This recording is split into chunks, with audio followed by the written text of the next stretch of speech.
राहुरी नगर पाथर्डी मतदारसंघाचे आमदार शिवाजीराव कर्डिले यांचे 17 ऑक्टोबर रोजी पहाटेच्या सुमारास हृदयविकाराच्या तीव्र झटक्याने निधन झाले। या घटनेमुळे मतदारसंघात प्रचंड खळबळ उडाली आहे। राहुरी नगर पाथर्डी मतदारसंघामधील भाजपचे आमदार शिवाजीराव कर्डिले यांना 17 ऑक्टोबर रोजी पहाटेच्या सुमारास त्रास होऊ लागल्याने त्यांना अहिल्यानगर येथील एका खासगी रुग्णालयामध्ये दाखल करण्यात आलं होतं। त्या ठिकाणी उपचार सुरू असताना त्यांना हृदयविकाराचा तीव्र झटका आल्याने त्यांनी अखेरचा श्वास घेतलाय। आमदार शिवाजीराव कर्डिले हे राहुरी नगर पाथर्डी मतदारसंघामधनं 3 वेळा भाजप पक्षाकडून आमदार म्हणून निवडून गेले होते। या दरम्यान त्यांनी मतदारसंघाचं नेतृत्व करून भाजपला बळकट बनवलं।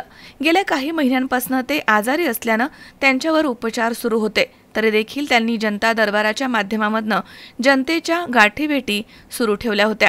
आजारी असताना देखील जनतेचे प्रश्न मार्गी लावण्याचं काम त्यांनी केलंय।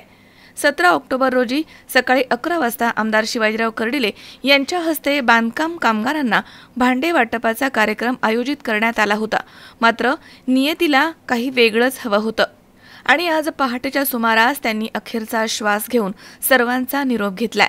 आमदार शिवाजीराव कर्डिले यांच्या अकस्मात निधनानं मतदारसंघात शोककळा पसरली आहे। तसेच राजकारणामध्ये देखील कधीही भरून न निघणारी एक मोठी पोकळी निर्माण झाली आहे।